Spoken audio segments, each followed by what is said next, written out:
Bienvenidos queridos amigos, estamos dando inicio a una nueva temporada de lecciones de la Biblia. Hemos vuelto a nuestro estudio aquí en Nuevo Tiempo para poder compartir una nueva temporada. Esta vez vamos a estar estudiando el libro de Hechos de los Apóstoles. Vamos a ver cómo el Espíritu Santo era el encargado de dirigir, de guiar, de corregir a la iglesia, no solamente en temas doctrinales, sino también en la predicación del Evangelio.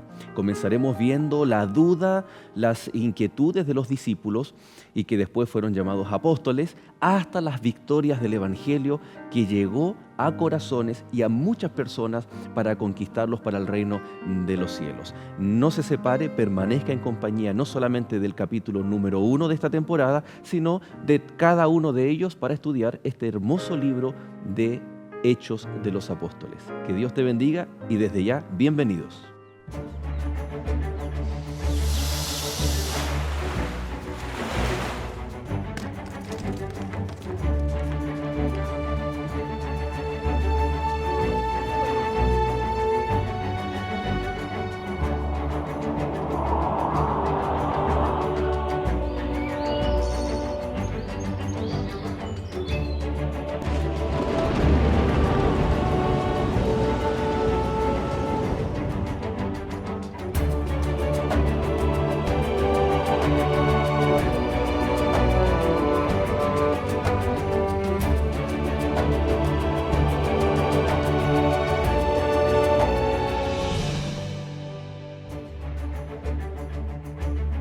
Pero recibiréis poder cuando haya venido sobre vosotros el Espíritu Santo, y me seréis testigos en Jerusalén, en toda Judea, en Samaria, y hasta lo último de la tierra.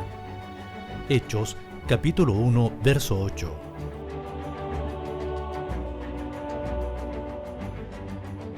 Seréis mis testigos es el título de la primera lección de esta temporada.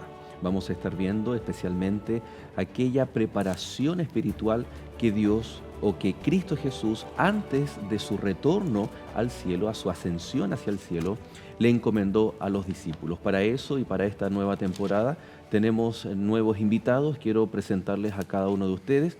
Nos acompaña el pastor Ernesto Quesada, el cual va a ser nuestro panelista estable durante toda esta jornada. Pastor, bienvenido. Muchas gracias, Joel, por habernos invitado a ser parte de un panelista estable durante este trimestre. Son lecciones maravillosas las que vamos a poder compartir con nuestros amigos que nos van a ver a través de esta pantalla. Un saludo para todos ustedes, que el Señor les bendiga. Muchas gracias, pastor, por aceptar esta invitación, ¿no? Y también nos acompaña en este capítulo el pastor Franco Rivas. Pastor, bienvenido. Muchas gracias, Joel, también por la invitación. Gracias por invitarme a ser parte de este panel con un tema tan importante como es cómo el Espíritu Santo se movió a través de la iglesia. Así que quiero mandarle un saludo a cada uno de los amigos que nos están viendo a través de la sintonía Nuevo Tiempo. Muchas gracias también por aceptar la invitación.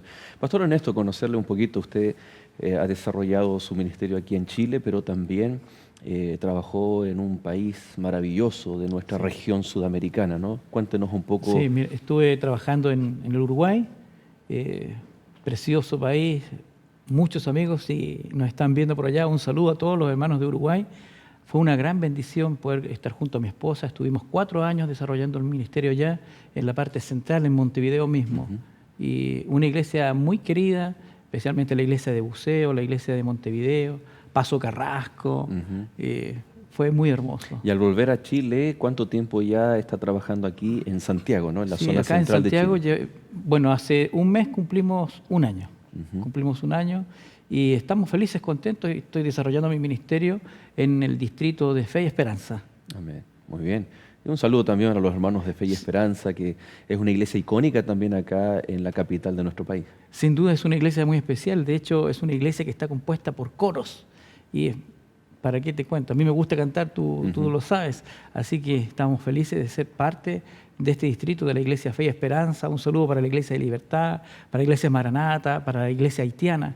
Porque es un distrito especial además, porque no solamente hay una iglesia cosmopolita, porque la iglesia Fe y Esperanza está compuesta por chilenos, brasileños, bolivianos, peruanos, haitianos. Tenemos una iglesia haitiana, una iglesia predominantemente peruana también, que es la iglesia de Libertad, y la iglesia de Maranata, que está compuesta mayormente por hermanos colombianos. Así que es un distrito bien especial. Bien especial. Sí. ¿no? Interesante cómo se fusionan ahí las culturas Sí. y vamos a ver que el libro de Hechos también habla de aquello, ¿no?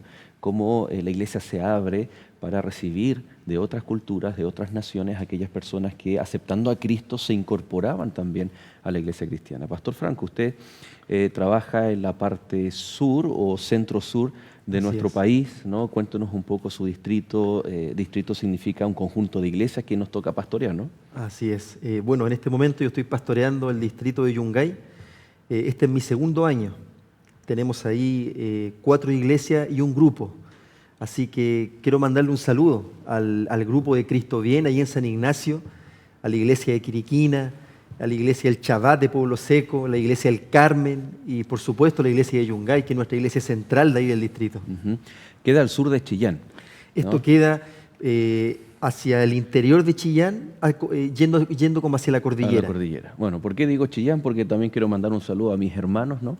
Nos toca pastorear ahí en la Universidad Adventista de Chillán, en donde todos nosotros aquí en Chile tenemos y en el extranjero también lindos recuerdos. Muchos amigos extranjeros vienen también a estudiar y que en las 2 temporadas anteriores tuvimos, ¿no es cierto?, nuevo tiempo grabando allí nuestros programas de lecciones de la Biblia. Vamos a abrir precisamente la palabra de Dios en esta temporada.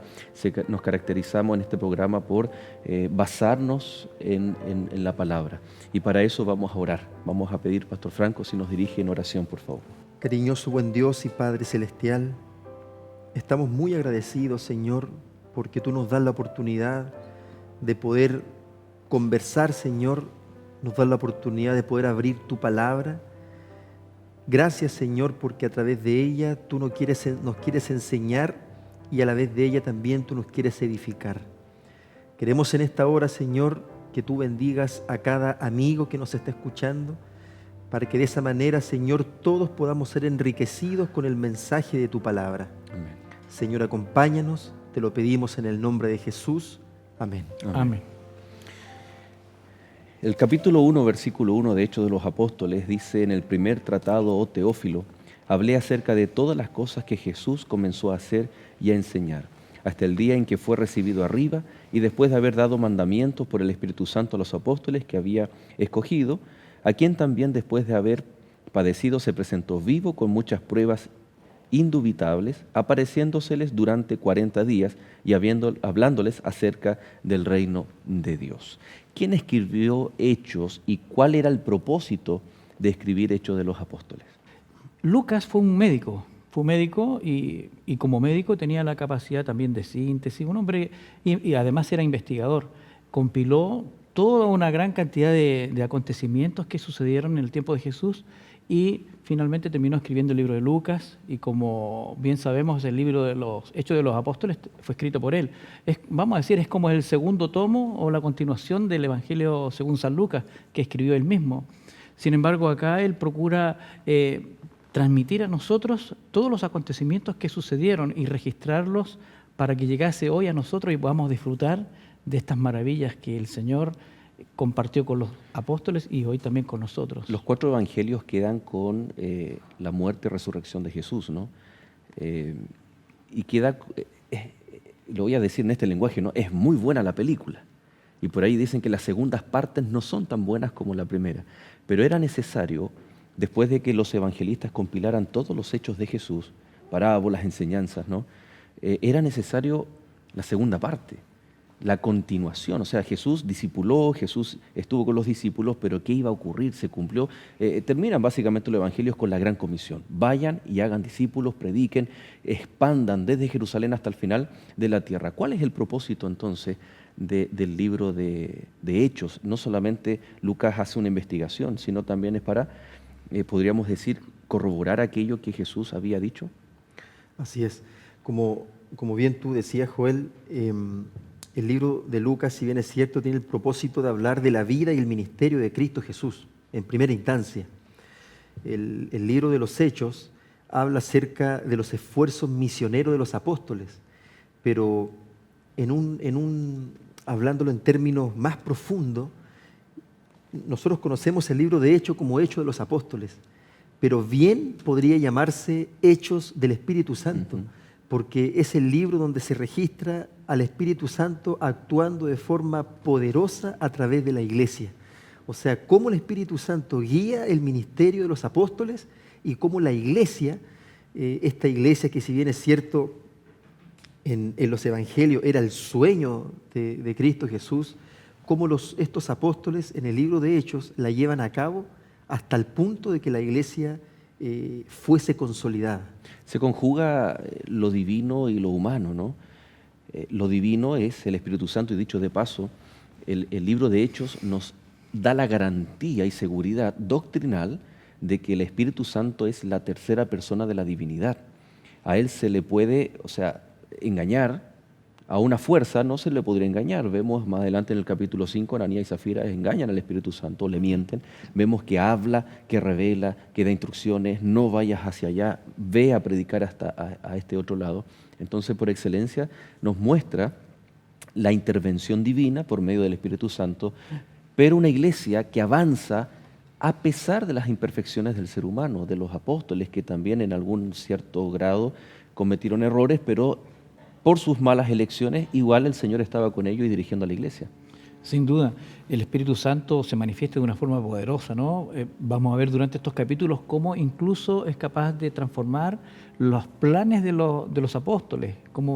Ellos tenían un plan determinado, ir a una ciudad determinada, sin embargo, el Espíritu claramente les dice, no vayan a ese lugar. Pero no está el concepto de que los apóstoles eran títeres o marionetas de Dios o del Espíritu Santo. Interesante eso, ¿no? Eso es más interesante aún porque el Señor no va a intervenir en la voluntad nuestra, ¿verdad?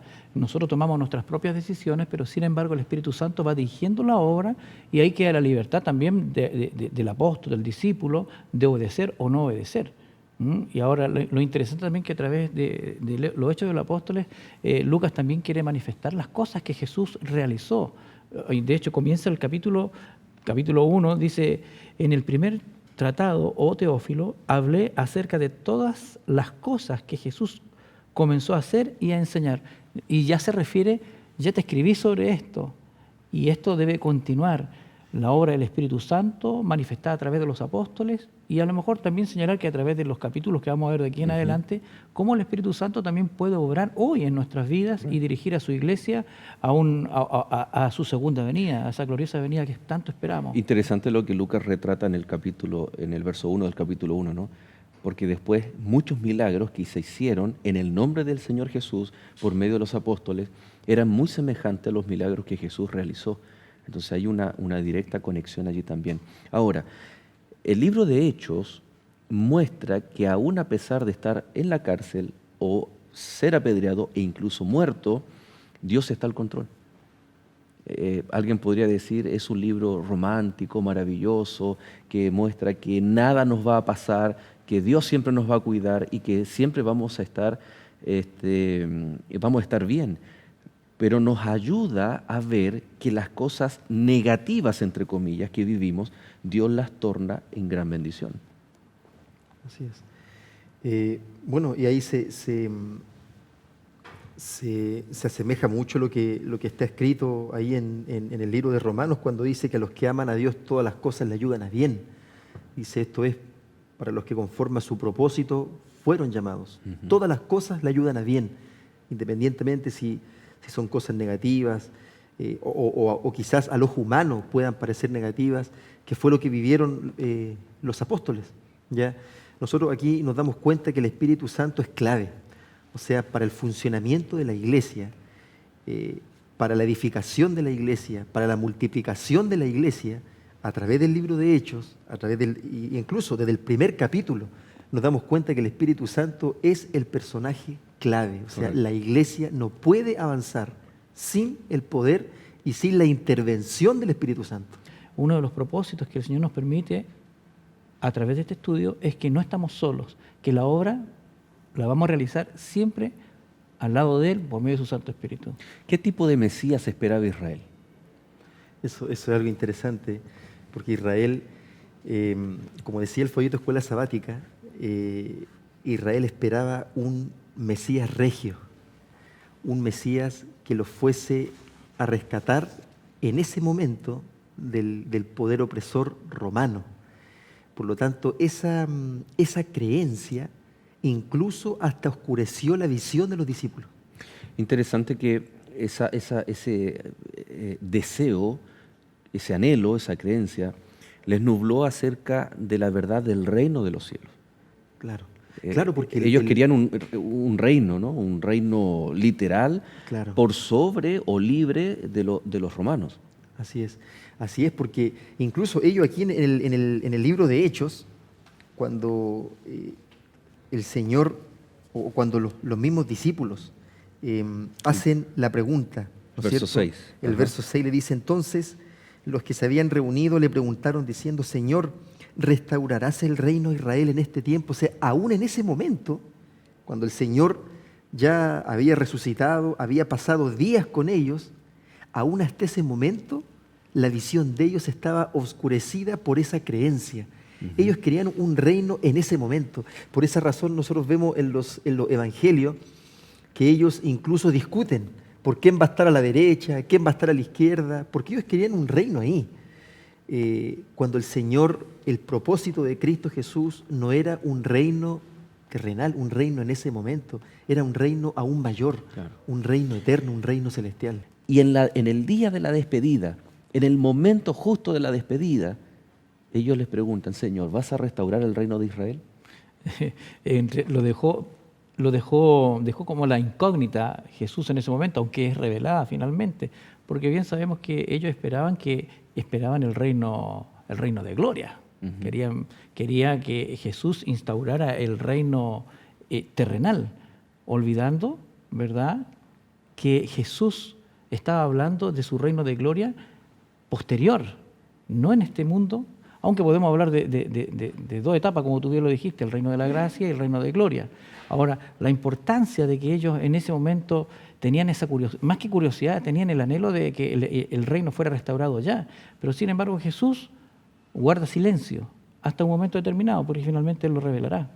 Porque no se trataba tal vez de una respuesta teológica o histórica, sino se trataba acerca del Espíritu Santo. Ya vamos a ver qué le respondió el Señor. Porque esa pregunta de los discípulos, ¿cuándo restaurarás el reino?, tiene en el fondo dos respuestas o dos peticiones de Jesús. Queridos amigos, estamos aquí en Lecciones de la Biblia, vamos al primer corte, usted no se separe, ya volvemos.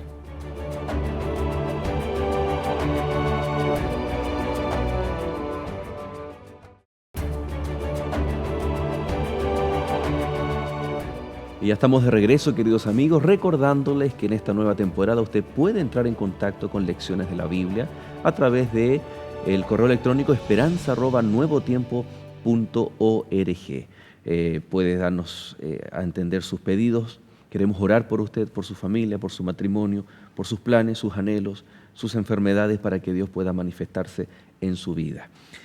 Quedamos con esta situación un tanto frustrante, ¿no?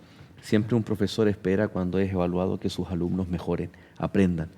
Y da la impresión que Jesús, siendo el mejor maestro, los discípulos no entendieron nada. En el momento de la despedida, desde las parábolas hasta esos 40 días, Jesús enseñando acerca del reino, y ellos no entienden nada.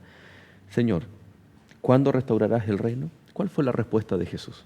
Nosotros aquí vemos que ellos querían una respuesta. Jesús no les da una respuesta a esa pregunta, sino que el Señor como que deja eso en suspenso, tampoco rechazó la pregunta que le hicieron estos apóstoles. No hubo una reprensión. Claro, pero sí el Señor fue claro con respecto a lo que ellos tenían que hacer. O sea, el Señor primero les dijo, nos toca a vosotros, como dice el versículo 7, nos toca a vosotros saber los tiempos o las ocasiones que el Padre puso en su sola potestad. Pero luego aquí dice, pero recibiréis poder cuando venga el Espíritu Santo y me seréis testigos. Con respecto a eso, me gusta mucho a mí cómo lo traduce la Nueva Versión Internacional cuando dice, seréis investidos con poder, con el poder del Espíritu Santo, y ahí me seréis testigos. O sea, el Señor no les da una respuesta, pero sí les dice, cumplen la misión. Correcto.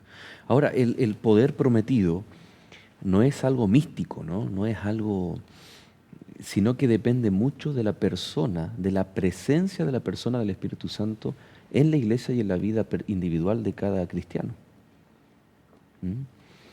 Sí, mira, y sabes que con respecto a lo que tú señalabas y con respecto a lo que tú preguntabas, Es interesante notar que Jesús deja en suspenso esto, pero sin embargo le da cuatro reseñas. Hay 4 elementos importantes en el pasaje que acabas de leer en el verso número 8.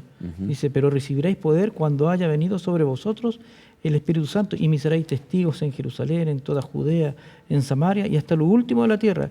Cuatro elementos importantes que están en este pasaje. El primero, el don del Espíritu Santo. Eso nos debe quedar claro. Y no solo el don del Espíritu Santo, el papel del testimonio. A través del libro de los Hechos de los Apóstoles, una de las cosas importantes es que el Señor quiere que testifiquemos y queda el testimonio, ¿verdad?, escrito para nosotros. En tercero, el plan de la misión. Hay una misión, la iglesia tiene una misión. El Espíritu Santo es derramado, ¿verdad?, el testimonio y ahora la misión. Y les da una misión el Señor y además la orientación de la misión, dónde tenemos que ir, cómo se va a desarrollar, de dónde tenemos que comenzar. Creo que es fundamental que podamos comprender de que el libro de los Hechos de los Apóstoles tiene una misión también y tiene un propósito determinado. Y de ahí es vital esta conexión que hace Lucas, ¿no?, con lo que Jesús hizo y habló y ahora con la repercusión que tienen los discípulos. El hecho de que no hayan entendido algunas cosas no significa que todo estaba perdido. Correcto. Y que la misión de Jesús no tuvo ningún efecto para los discípulos, al contrario. El Señor les dice, aguarden, quédense, y ese día número 40 después de la resurrección, Jesús asciende a los cielos, ya vamos a ver esas implicancias que tiene, pero ellos se quedan 10 días en el aposento alto, en donde oraban por la persona del Espíritu Santo y les hacía sentido todas las cosas que Jesús les había dicho.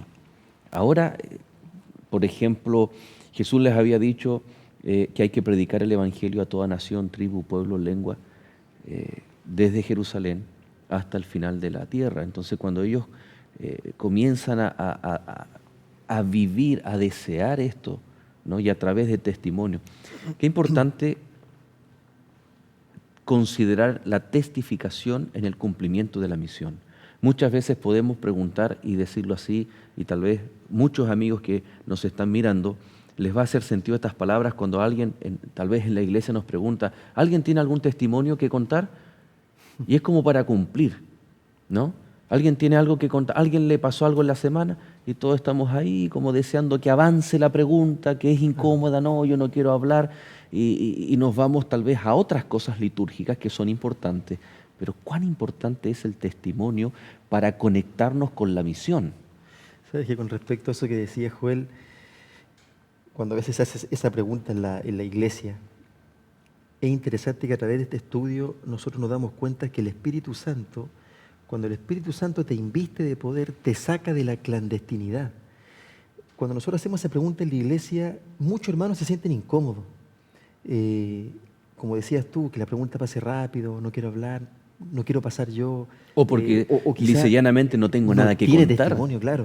Pero nos damos cuenta a través del estudio que cuando el Espíritu Santo te inviste de poder, cuando el Espíritu Santo te hace un testigo eficaz, un testigo vivencial, te saca es algo innato, te saca de la clandestinidad y te pone en un lugar para tú dar testimonio de Cristo Jesús. Correcto. Eso es inevitable, o sea, es inevitable pensar que el Espíritu Santo, cuando toma a una persona, la saca de la clandestinidad. No podemos quedar en un lugar escondido, o no, mi testimonio no es tan poderoso, o no quiero pasar, no tengo testimonio. No, o sea, el Espíritu Santo te saca de eso para llevarte a un lugar para tú dar testimonio eficaz de este Dios poderoso del cual nosotros creemos.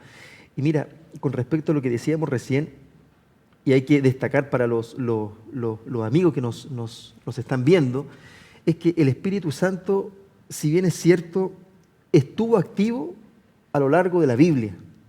No es que el Espíritu Santo actuó solamente ahí. Claro. Estuvo activo a lo largo de la Biblia. Desde la creación. Pero el Espíritu Santo sí no sería concedido oficialmente hasta que Cristo fuese entronizado en el cielo. Porque de esa manera el Señor empezaba un ministerio a favor nuestro, en el cielo intercesor, y el Espíritu Santo nos iba a capacitar a nosotros aquí en la tierra. Una constante capacitación. Vuelvo a repetir lo que dije recién. El Espíritu Santo, y para los amigos, cuando el Espíritu Santo te toma, te saca del lugar donde estás para hacerte un testigo vivencial. Ahora, claramente, el libro de Hechos muestra que el Espíritu Santo no es algo o alguien que me produce un éxtasis sin sentido, una expresión humana, en un culto donde hay desorden, etcétera. Vemos a un Espíritu Santo que desde lo racional hasta lo emocional conduce a la iglesia por situaciones intencionadas en el actuar divino para ratificar que ellos eran la iglesia cristiana, la iglesia de Dios. Sin duda, el Espíritu Santo tiene propósitos, no es algo irracional. El apóstol Pablo en Romanos también lo declara, dice que nuestro culto es un culto racional. ¿Y por qué racional? Porque debemos comprender y entender cuál es la misión. Si bien es cierto, testificamos, pero este testimonio tiene un propósito, tiene una misión. ¿Y cuál es la misión? Id y predicad el Evangelio a toda nación, tribu, lengua y pueblo. Y que Mateo 24 dice, y este Evangelio será predicado por testimonio a todo el mundo, y entonces vendrá el fin. Entonces, si queremos que Cristo venga, debemos cumplir la misión. ¿Y cómo se cumple la misión? De forma individual y colectiva, testificando. Testificando. Y ahí está lo precioso, como tú decías, ¿verdad, Franco?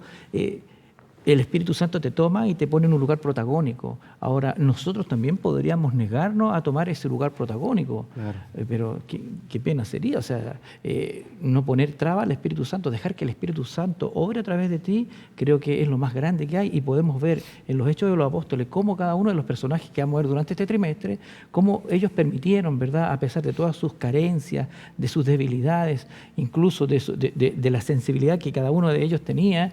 Algunos eran bien, vamos a decirlo, complicado, ¿no?, y celoso, aunque en ese celo estaban haciendo cosas que ellos pensaban que estaban haciendo la voluntad de Dios. El Espíritu Santo viene hacia ellos y les aclara la misión.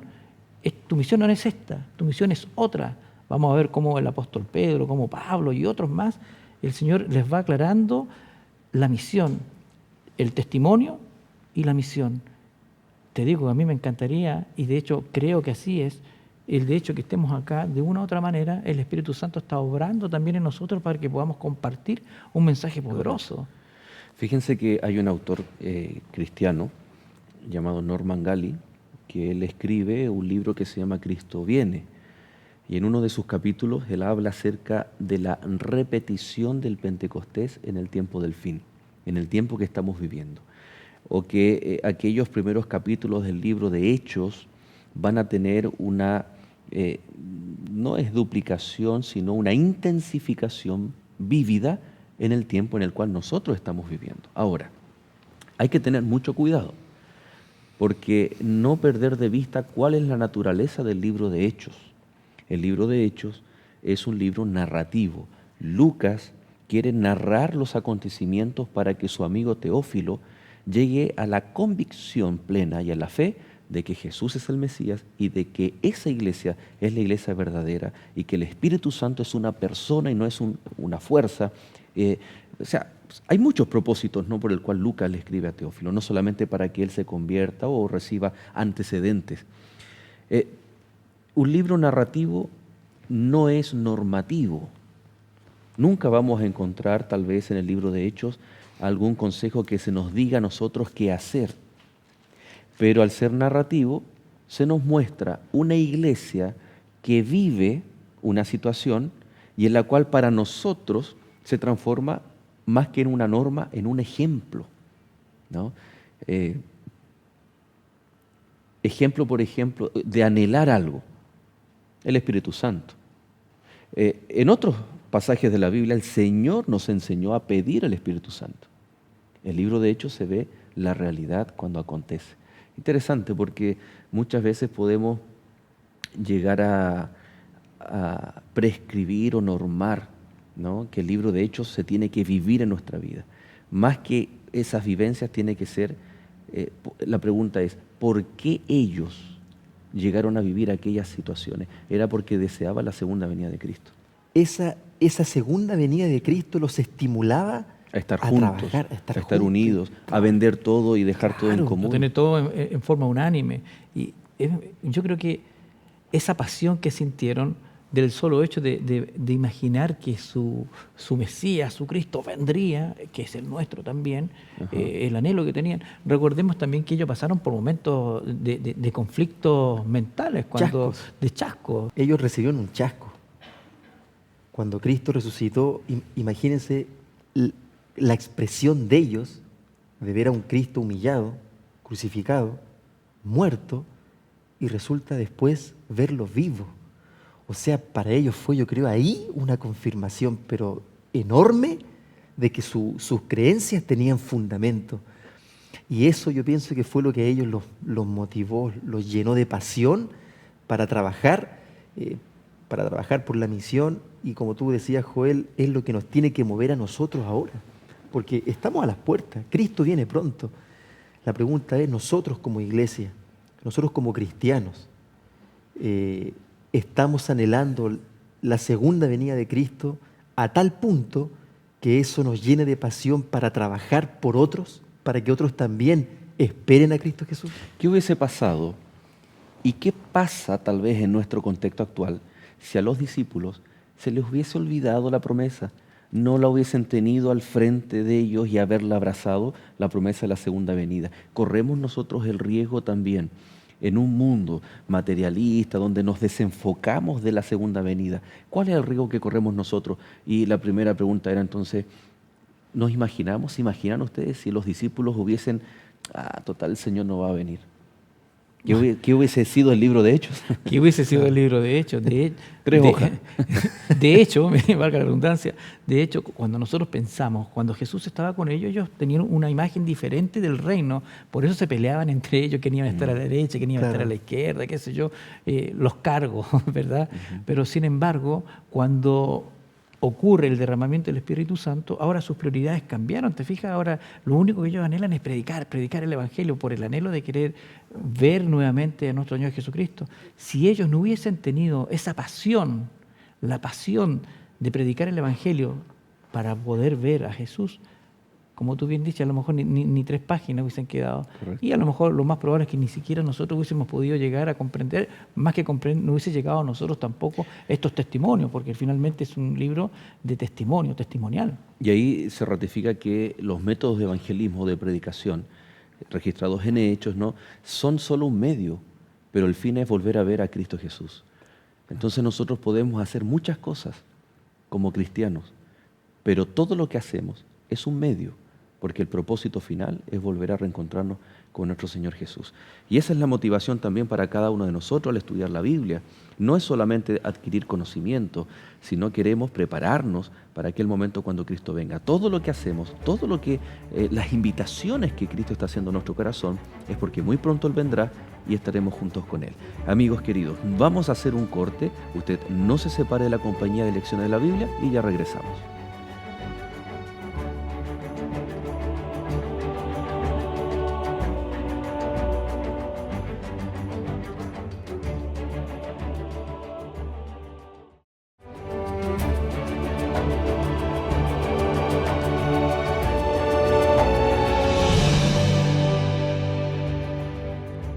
¿Te has preguntado por qué hay sufrimiento?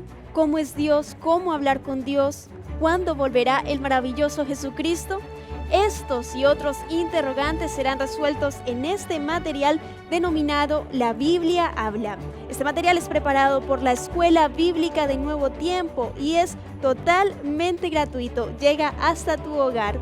Para solicitarlo, solo debes escribirnos a esperanza@nuevotiempo.org o llamarnos de inmediato a los teléfonos que aparecen en pantalla.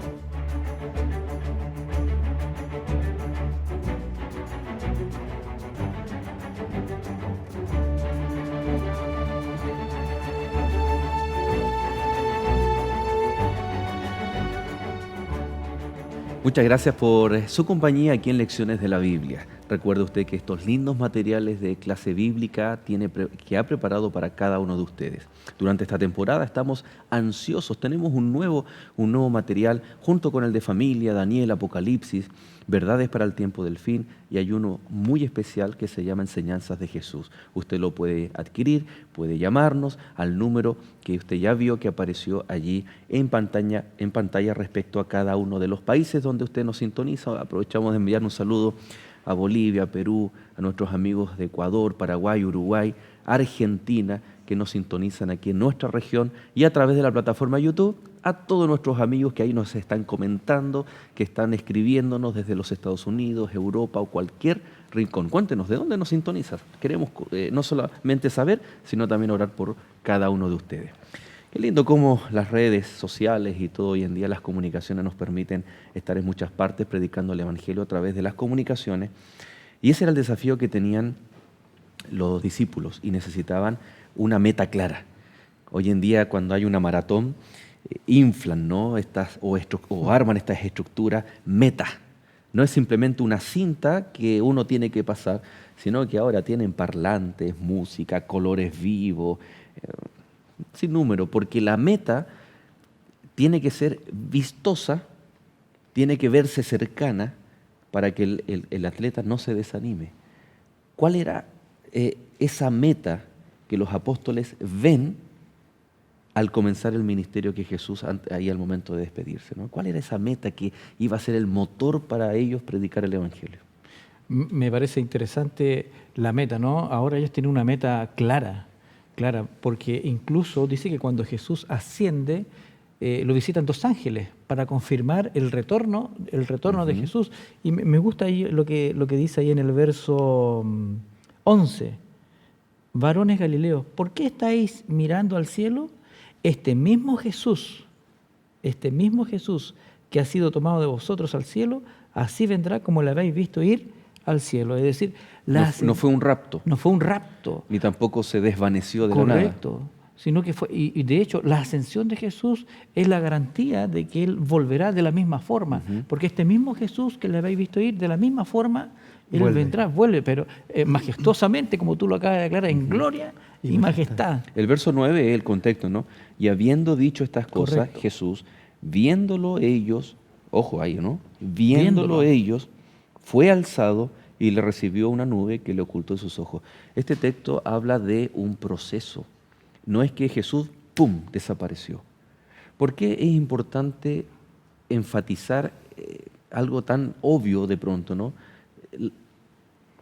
Enfatizamos la vista, el proceso fue ascendiendo hasta que fue ocultado por las nubes, ¿no? Y en ese momento ellos están, interesante, ¿no? Ellos quedan mirando. Todos nosotros hemos de alguna forma soltado un globo con helio, Claro. o se nos suelta, o a nuestro hijo, o cuando éramos pequeños y quedamos mirando, o más aún cuando sueltan muchos globos. Y quedamos todo el mundo mirando. Algunos dejan de ver, ¿no? Algunos que usan lentes Bueno, dejan de ver más temprano que otros, ¿no? Y aquellos que tienen mejor vista comienzan ahí, allá está, ya se ve.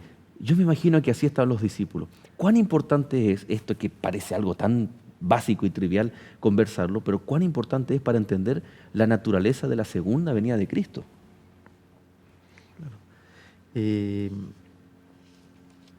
la importancia.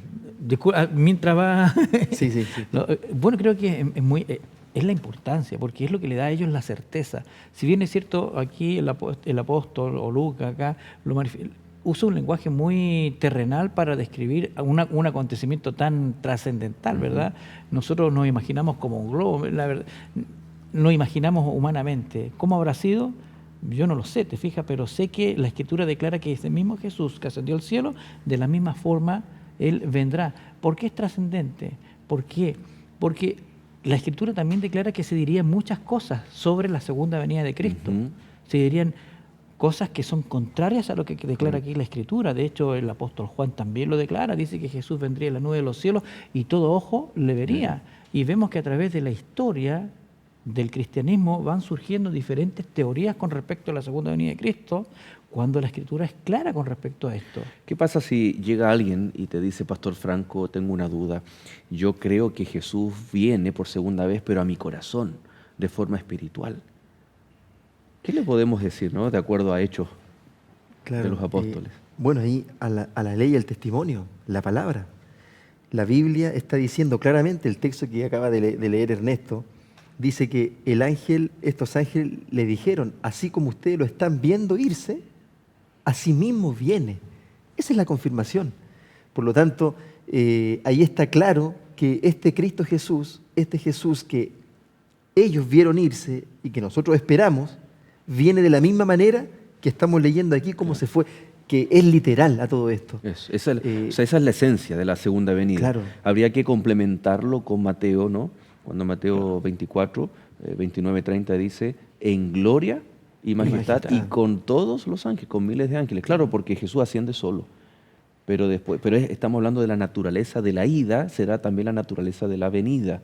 Ahora, los componentes y los elementos son complementados por otros textos bíblicos que todo ojo le verá, vendrá en las nubes con gran gloria, con poder y con todos sus Y ángeles. justamente Mateo también declara, y si le dicen que vino, que está por allá, que viene de acá, les dicen, no les crean, no es la forma en la cual el Señor declaró que vendría. O sea, eso debemos tenerlo muy claro.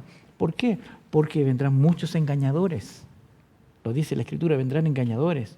¿Para qué engañarnos? Porque de esa manera tú sacas el foco de la meta, de la pasión que debiera movernos a nosotros, de la pasión que hizo mover a los apóstoles, ¿verdad? Eso fue lo que motivó a los apóstoles a aferrarse de esa promesa que su maestro volvería. Sin embargo, el Señor declaraba que una vez que se ascendería iba a ocurrir algo especial sobre ellos, de lo cual nosotros ya hemos conversado, ¿verdad? Que es el derramamiento del Espíritu Santo, lo cual los capacitaría más aún para llevar adelante un mensaje trascendental, que es la segunda venida de Cristo y la salvación que obtenemos solo a través de Él. Imagínense, y guardando las proporciones del ejemplo, ¿no? A varios de nosotros nos ha tocado estar fuera de casa días extensos, ¿no? Usted, pastor, está, y aquí le digo usted, ¿no? Para remarcar lo que voy a decir. Pastor, tú estás en una etapa muy linda de la vida, que cuando los hijos ya crecen, se casan y comienzan ya a venir los nietos, ¿no? Imagine cuando esos nietos ya comienzan a hablar y le preguntan, tatita. ¿Cómo le gustaría que le dijeran? Abuelito, tatita, ¿no? Me estás tratando del más viejo en este panel, ¿no? Tatita, ¿cuándo vas a venir? Entonces cuando el Señor le dice a los discípulos, no os toca a vosotros saber los tiempos, es porque cuando un niño pequeñito usted le dice, hijo, yo voy a volver en 15 días, el niño no tiene la noción o la capacidad de, 15 días, hoy es martes, entonces mi padre va a llegar el 28 de este mes. Un pequeño de 3 años no tiene esa capacidad. Y tal vez el ser humano, en el contexto de Jesús, para con los discípulos, no tenía la capacidad de entender los tiempos de Dios, los tiempos proféticos, los cumplimientos que aún quedaban, pero el Señor no les dijo, no, mira, no me hagas esa pregunta porque tú no entiendes, sino que les dijo, mira hijito, cuando me voy a poner en lugar, ¿no? Franco también tiene una pequeña hija, ¿qué edad tiene? Mi hijita tiene 2 años. ¿Y se llama? Fiorella. Fiorella, solo para Fiorella, ¿no? Y ¿sabes qué? Y nosotros le decimos, hijita, mira, yo voy a volver pronto, pero mientras tanto, pórtate bien, ayuda a mamá, ayuda a hacer las cosas, haz tu cama, ordena tus juguetes. Entonces hay una condicionalidad.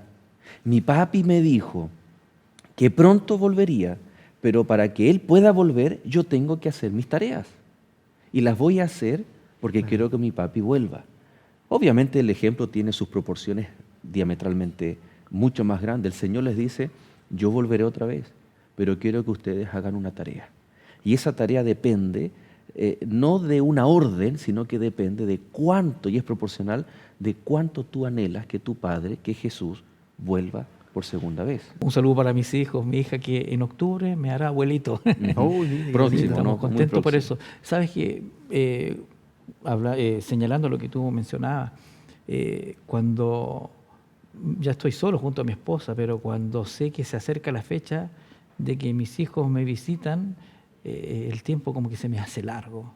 Me entristezco cuando se van, pero me alegro cuando vuelven. Pero aquí ocurre algo interesante, porque cuando Jesús asciende al cielo, los discípulos no sintieron tristeza aparentemente, porque dice en el Evangelio según San Lucas capítulo 24, dice, ellos después de haberle adorado, volvieron a Jerusalén con gran gozo, y esto está hablando posterior al ascenso de nuestro Señor Jesucristo, y dice que volvieron con gozo. ¿Por qué volvieron con gozo? Porque ellos ya estaban imaginando el retorno, o sea, Él vendrá, si se fue de esta manera, ¿cómo vendrá? El gozo de volverse a encontrar con su Maestro creo que es trascendente, o sea, de solo imaginarme ese acontecimiento, te digo, mis ojos brillan. Yo quiero que Jesús ya vuelva. Sí, claro. Anhelo, te digo, yo estoy cansado ya de este mundo y quiero ver a Jesús venir en gloria y majestad. Hay una palabra clave que siempre está en el contexto de la unidad y es perseverancia. ¿Por qué? debemos perseverar o esforzarnos para estar unidos. ¿Será que no es propio del ser humano? Yo creo que es propio del ser humano prepararse para el encuentro con Jesús. Creo que eso debe quedar claro. Ahora, lo otro que considero también que es interesante notar, que en esta preparación, que están unánimes, como tú bien lo señalabas, en un mismo propósito, en una misión, pero algo faltaba, porque el cuerpo debe estar organizado. Y podemos ver, tú lo leías ahí, se leyeron cada uno de los apóstoles, pero sin embargo faltaba uno. O sea, la parte organizacional también del equipo, por decirlo de alguna manera. Había que tener una estructura. Había que tener una organización. estructura, una organización. Ahí faltaba uno. Porque bien sabemos que Judas finalmente, bueno, ahí lo declara en el verso 16, ¿verdad? Vamos a leerlo mejor, ¿no? Dice: varones hermanos, era necesario que se cumpliese la escritura en que el Espíritu Santo habló antes por boca de David acerca de Judas, que fue guía de los que prendieron a Jesús y era contado con nosotros y tenía parte en este ministerio. Ellos dicen, bueno, éramos 12, está faltando uno. Y ahí ocurre algo extraordinario, la parte organizacional, ¿verdad? La estructura que deben tener para llevar adelante un plan estratégico. Para que de los 12 no hubiese uno en desventaja, debía ser elegido de aquellos que habían vivido lo mismo que, Jesús llamó a los 12, pero había otro grupo que vivió, sabemos que Jesús tuvo 70 hasta 120 seguidores, en donde fueron intencionalmente capacitados, dirigidos por el Señor, fueron enviados a predicar, etc. Y fíjense ustedes que el verso 23 dice, en los pocos, ya nos quedan poquitos minutos, dice: y señalaron a dos, a José, llamado Barsabás, que tenía por sobrenombre Justo, y a Matías. Y orando dijeron, verso 24, tú, Señor, que conoces los corazones de todos, muestra cuál de estos dos has escogido, para que tome la parte de este ministerio y apostolado, de que cayó Judas por transgresión para irse a su propio lugar, y les echaron suertes, y la suerte cayó sobre Matías, y fue contado con los 11 apóstoles. Interesante la dependencia, ¿no? Explicar que echar suerte era la forma como se buscaba la voluntad de Dios. No es la misma suerte que conocemos hoy en día como el azar. Ahora, aquí vemos que ellos comienzan a depender, necesitan fortalecer la estructura, la organización de la iglesia, pero la organización y la estructura no es rígida ni técnica, sino que también tiene el elemento espiritual de depender de Dios, ¿no? Claro. Y así lo hicieron, y está claro ahí en el verso, desde el 23 en adelante, dice: entonces propusieron a dos, dice, a José, llamado Barsabás, que tenía por sobrenombre Justo, dice, y a Matías. Y orando dijeron: tú, Señor, que conoces los corazones de todos, muestra cuál de estos dos has escogido, para que tome la parte de este ministerio y apostolado, del cual cayó Judas por transgresión para irse a su propio lugar. Entonces echaron suerte sobre ellos, y la suerte cayó sobre Matías, y fue contado con los 12 apóstoles. O sea, nos damos cuenta aquí que el Espíritu Santo es quien dirige la obra. Si bien es cierto, ellos echaron suerte, pero el que está detrás de esto, el que está dirigiendo la iglesia, los movimientos de la iglesia, es el Señor. Pastor Ernesto, ya estamos llegando al final de este capítulo, y qué importante tomar el título de esta lección, que es ser testigo. Un testigo necesita ver, un testigo necesita sentir. Y probablemente nuestros amigos, al darse cuenta de que aún en medio de una enfermedad, de un conflicto, de un problema, Dios ha estado allí, y que Dios tal vez se toma su tiempo para solucionar los problemas, para que lo veamos en medio de las dificultades. No solo debemos ser testigos a aquellos que predicamos el Evangelio, sino la invitación es para todos aquellos que quieren tener un encuentro personal con el Señor. Por lo tanto, hagámosle una invitación a nuestros amigos, ¿no? Sabes que estudiar el libro de los Hechos de los Apóstoles a uno debiera motivarlo, ¿verdad? Pudo haber tristeza en los discípulos cuando Jesús ascendió a los cielos, pero sin embargo dice que volvieron con gran gozo. Es probable que hoy día, en este momento, Tú estás allí sufriendo, estás triste por diferentes circunstancias. Pero ¿qué fue lo que motivó a los apóstoles y a los discípulos a volver con gran gozo? Es solamente mirar con los ojos de la fe el pronto retorno de nuestro Señor Jesucristo. Yo quiero invitarte, mi querido amigo, a levantar tus ojos al cielo, a mirar al cielo, a imaginar el retorno majestuoso en gloria y majestad de nuestro Creador. Él vendrá pronto, solo un poquito, y el que ha de venir, vendrá. Ten paciencia, busca al Señor, entrega tu vida a Jesús. Hoy es el momento. Hoy comenzamos un estudio maravilloso y queremos invitarte para que durante todo este trimestre te puedas reunir junto a nosotros viernes tras viernes para comprender un poquitito más sobre Jesús, sobre sus planes y cómo Él nos ama. Querido amigo, ¿estás con problemas? ¿Te dejó tu esposa, tu esposo? ¿Falleció algún familiar? ¿Estás sin trabajo? No sé, son tantas las cosas que podríamos padecer en este mundo. Pero no hay nada en este mundo que no pueda ser superado mirando con la fe la venida de nuestro Señor Jesús. Querido amigo, quiero invitarte a venir a Jesús. Quiero invitarte a entregar todas tus penas y todos tus conflictos a los pies de Jesús. Él quiere llevar tu carga, quiere darte reposo. El que viene a Jesús, Jesús jamás lo desecha, no lo echa. El Señor también declara: venid a mí todos los que estáis cansados y cargados, que yo os haré descansar. ¿Quieres descansar? Ven a Jesús. ¿Qué te parece que inclinemos el rostro y entreguemos todas nuestras cargas a Jesús? Vamos a orar. Querido Señor, te damos gracias porque a través de tu palabra podemos ver una gran promesa, la promesa del retorno de nuestro Señor Jesús. Es lo único, Señor, que en este momento nos puede motivar para seguir adelante firmes, Señor. Rogar que tu Santo Espíritu pueda descender sobre cada uno de tus hijos en esta hora, que podamos ser fieles testigos de la obra del Espíritu Santo en nuestras vidas. En este momento hay muchos amigos viéndonos y escuchándonos, Señor. Quiero rogarte por ellos, por aquel que en este momento está pasando por un momento difícil, que pueda ir a los pies de Jesús y pueda aferrar en su corazón la esperanza del retorno de Jesús. Porque todas las cosas pasarán. Padre eterno, te ruego humildemente que tú puedas suplir cada una de las necesidades de nuestros amigos, así como de las nuestras también. Padre eterno, con los ojos de la fe miramos tu retorno. Anhelamos que sea pronto. Bendícenos, Señor, en esta hora. En el nombre de Jesús te lo rogamos. Amén. Amén. Muchas gracias, Pastor Ernesto. Nos encontramos en el siguiente capítulo. De la misma forma, Pastor Franco, estamos ahí en la siguiente semana. Queridos amigos, ha sido un gusto poder compartir con ustedes. Ustedes ya recibieron esta hermosa invitación, pero yo le tengo un desafío. ¿Le gustaría vivir lecciones de la Biblia allí muy cerca de su casa, con un profesor y más amigos para aprender juntos acerca del libro de Hechos? Le tengo un desafío.